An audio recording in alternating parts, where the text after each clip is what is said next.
전국에서 아주 시원한 말씀으로 네. 또 국민들을 많이 또 대변하셔서 역시 또 우리 당의 외연도 넓어지고 지지도를 높이는 데도 크게 기여를 하셨습니다. 네, 감사합니다. 감사 말씀을 드리고요. 아까 이제 우리 사회 새로운 대한민국을 위해서 재벌 개혁 말씀하셨는데 네. 또 이제 못지않게 중요한 것이 이 적폐청산 가운데서는 권력기관 적폐청산 네. 아니겠습니까? 지금 국정농단 본질은 국가 권력을 사유화해서 국가 시스템을 무너뜨린 게 이게 국정농단의 본질이고 그 중심에 청와대가 있고 검찰이 있고 국정원이 있는 거 아니겠습니까? 네.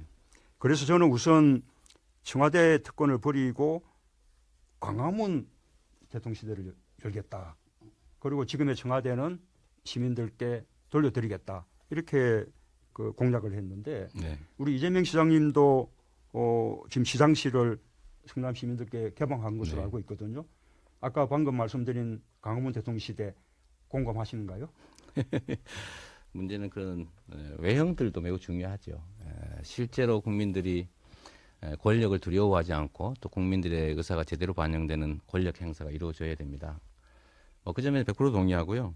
제가 좀 딴 얘기로 아까 일자리 예산 말씀하셨어요. 저는 일자리 100만 개도 좋은데 그 예산 80만 개 만들려면 1인당 3천만 원만 잡아도 24조 원인데 법인세 증세 없이 어떻게 그걸 할 수 있는지 정말로 신통할 제가 정도입니다. 공공 부분에서 81만 개 일자리를 만들겠다 했는데 그 가운데 공무원에 해당하는 것은 17만 개쯤 돼요. 네. 그러면 거기에 소요되는 예산은 21조 원쯤 듭니다. 네. 임기 중에. 그래서 해마다 4조 2천억 정도면 해결된다는 말씀을 드리고 싶고 그것도 공무원 초임으로 계산한 것이 아니라 공무원 5년차 7급 5호봉 또 경찰 경사 5호봉으로 계산한 것이라는 말씀을 드리고요. 아까 말씀하신 대로 기본소득 보장 28조에 그 토지 배당 또 15조, 네. 43조. 저는 그런 돈 같으면 기본소득 보장도 좋지만 일자리 만들어내면 네. 국민들의 소득이 절로 이렇게 보장되지 않을까 일자리도 싶습니다만. 저희가 별도로 만들 거고요. 제가 드리는 말씀은 80만 개의 일자리를 공공영리에서 만드는 거 다 동의하지만 왜 법인세 인상이 가장 마지막 순위여야 하는지 왜 이 사회 가장 강자인 재벌들에게 가장 유리한 정책 순위를 정하는 것인지가 저는 계속 의문이어서 그 부분 아까 안희정 후보님이 너무나 설명을 잘해 주셨어요. 전체 우리가 하려고 하는 사업들에 대해서 재원 대책들을 국민들에게 설명해야 되는 네. 것이죠. 그래서 1차적으로는 고소득자들의 소득세 그리고 또 네. 고액 상속, 고액 정리에 대한 또 세금. 그거 다 늘려도 제가 자본소득. 계산해 보니까 5조 원 만들기가 어렵더라고요. 네, 법인세 그렇지 외에는 않습니다. 네. 우리 그렇게 해서 우리의 조세 부담률을 네. 1%만 높여도 무려 15조 정도의 결국 서민들의 세금을 올리는 거 아닙니까? 자, 네. 네. 지금 여러분께서는 시사다키 정관용입니다. 특집 더불어민주당 제19대 대통령 예비 후보자 토론회 함께하고 계시고요. 문재인 후보의 17분 주도권 토론까지 지금 듣고 계십니다. 이 사드 배치 문제 관련해서 네. 역시 이제 사이다 발언으로 결사 반대다 이제 이렇게 강조를 하셨습니다. 결사까지는 안 했습니다. 네네, 네, 정확, 네, 이제 네. 분위기가 어떻든 네, 또 반대하는 분들이 또 너무 네, 저기했다. 네, 네. 그러면서 이제 또 최근에는 한반도 미사일 방어 체계가 완성되면 사드를 철수할 수 있다 이랬다가 이제 오늘 또 다시 입장은 변화가 없다 이렇게 이야기를 했고요. 또 주한미군 철수할 각오를 하더라도 그에 맞춰 국방정책을 수립해야 된다 이런 말씀을 하셨는데 네. 저는 우리 이재명 시장님 경기도에서 그냥 자주 뵈서 스타일을 너무 잘하는데 네. 아까 이제 재벌 논의 때도 그렇고 이런 사드 문제 이런 것은 이렇게 종합적으로 우리의 북핵 문제 또 트럼프 행정부와의 한미 동맹 문제 또 여러 가지 이 사드 문제가 가져다줄 중국과의 관계 그러면서 사드에 대한 해법도 좀 나오고 주한미군 철수도 이런 문제가 나와야 되는데 이렇게 촛불 광장에서 하시듯 이렇게 사이다 발언을 하게 될 경우는 사실 이것이 가져다줄 파장이 대단히 크다고 보거든요. 그래서 저는 사드 문제, 북핵 문제 그리고 지금 우리가 처한 동북아에서의 안보, 평화 그리고 번영 이런 데 대한 우리 이재명 후보님의 구상이랄까? 그게 어떻게 네. 됩니까? 일단 사드 문제는 이 반도국가 또 약소국가 입장에서 자주적 균형 외교라고 하는 대원칙에서 벗어나서 한미일 군사동맹으로 중국을 봉쇄하려는 미국의 군사 전략에 대한민국이 동원되는 천병으로 역할하는 그런 문제입니다. 이것 때문에 사드 때문에 만약에 대한민국의 안전 보장이 좀 더 도움이 된다면 왜 반대하겠어요? 실제로 아시는 것처럼 미국의 군사적 이익에는 부합하지만 이것 때문에 중국이 대북 핵 개발 또 미사일 억제를 위한 국제 공조에서 뒤로 빠지고 있고 그래서 북한이 여유를 찾고 또 예를 들면 미중 간 군사 충돌까지 우리가 걱정해야 되고 네.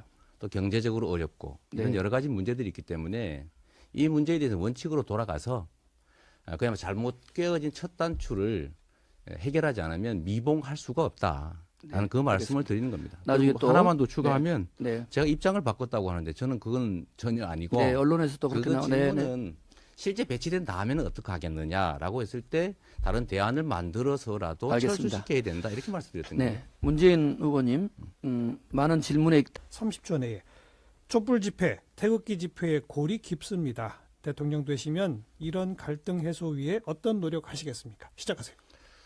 네, 보통은 통합과 봉합을 좀 이렇게 헷갈리는 경우가 있는 것 같습니다. 이 봉합과 통합은 다른 거죠. 현재 있는 문제들을 철저히 분석하고 책임을 묻고 청산한 후에 그야말로 새롭게 출발할 때 통합이 필요합니다. 그런데 우리는 통합의 이름으로 보통 기존에 청산되어야 될 세력들과의 봉합을 통합으로 포장하는 경향이 있습니다. 촛불 집회와 이 태극기 집회도 이 탄핵에 대한 결정이 나면 충분히 새로운 길로 수렴해서 새 길로 갈 수 있을 겁니다. 네, 문재인 후보 30초. 저는 뭐 태극기 집회는 탄핵 반대. 사드는 대한민국 안보에 도움도 되지 않으면서 경제적으로도 안보상으로도 명백하게 피해만 입히는 조치가 맞습니다.